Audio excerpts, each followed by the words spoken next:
आजकल एक बड़ी हेडलाइन चल रही है कि रूस से आए हुए सस्ते तेल की बदौलत भारतीय कंपनियों ने बम्पर $10.5 बिलियन मतलब 900 अरब रुपए के करीब करीब की बचत की। अब सवाल यह है कि इसमें आपको क्या मिला? क्या आपके पेट्रोल और डीजल के दाम कम हुए? और उसका जवाब तो हम भी जानते हैं कि वो ना है। तो समझना जरूरी है कि तेल का खेल चल क्या रहा है। तो सबसे पहले दो चीजें समझ लीजिए। ऑयल जगत में दो तरह की कंपनीज होती हैं, upstream and downstream. Upstream companies होती हैं जैसे कि ओएनजीसी, ऑयल इंडिया, रिलायंस भी अपस्ट्रीम कंपनी है।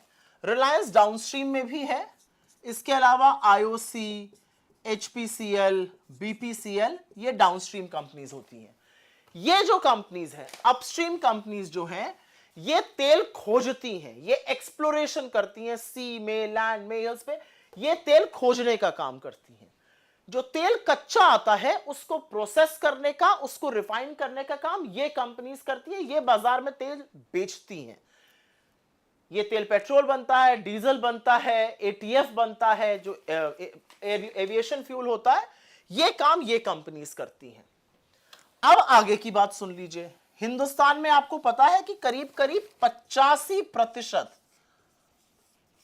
85% हमारा जो क्रूड की रिक्वायरमेंट है, जो कच्चे तेल की जरूरत है, वो आयात होती है, वो इंपोर्ट होती है। और यह आंकड़ा नरेंद्र मोदी जी के प्रधानमंत्री बनने के बाद और बढ़ा है, क्योंकि देश में एक्सप्लोरेशन घटा है। 85% कच्चा तेल हमारा बाहर से आता है, खाड़ी के देशों से आता है, इधर उधर से आता है। फिर रशिया और यूक्रेन की वॉर होती है, युद्ध छिड़ा, और युद्ध छिड़ने में पश्चिम के देशों ने रूस का तेल लेने से मना कर दिया।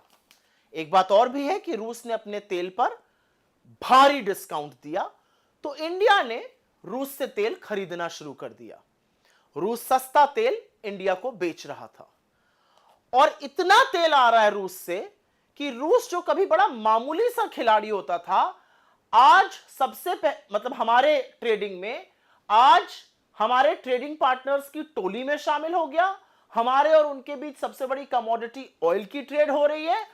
और तो और वित्तीय वर्ष 2023 में और वित्तीय वर्ष 2024, यह आंकड़ा याद रखिएगा, रूस से आया हुआ तेल वित्तीय वर्ष 2023 में 21.5% था सारे आए हुए तेल का, और यह संख्या 2024 में बढ़कर 36% हो गई। जहां तक मेरी याददाश्त है, मुझे लगता है 223 मिलियन टन तेल हमने आयात किया था वित्तीय वर्ष 2024 में। उसमें से 36% अकेले और अकेले रूस से आया था। एक बात और भी है कि रूस जो है, तेल जो हमें दे रहा है, वो बाकी जगहों से आ रहा है, वो 10 से 12% उसका दाम कम है। रूस हमें कम दाम पर तेल बेच रहा है।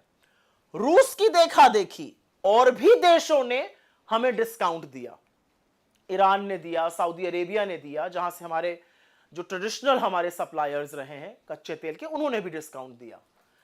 अब आप ये सोचेंगे कि 10 से 12% अगर दाम कम आ रहा है तो इसका फायदा किसको पहुंच रहा है? क्योंकि आपको तो नहीं पहुंच रहा है, आप तो अभी भी पेट्रोल और डीजल के वही दाम दे रहे हैं।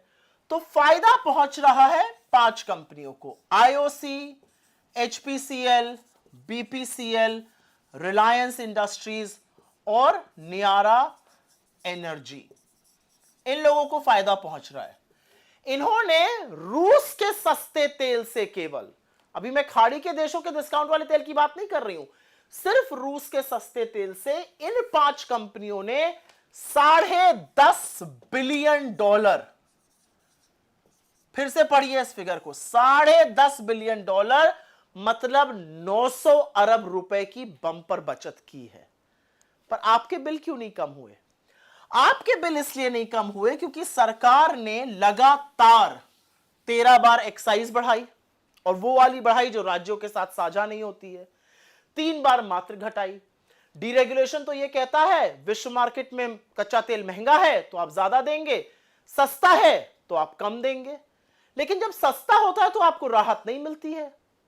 आपकी जेब पर लगातार डाका क्यों डाला जा रहा है?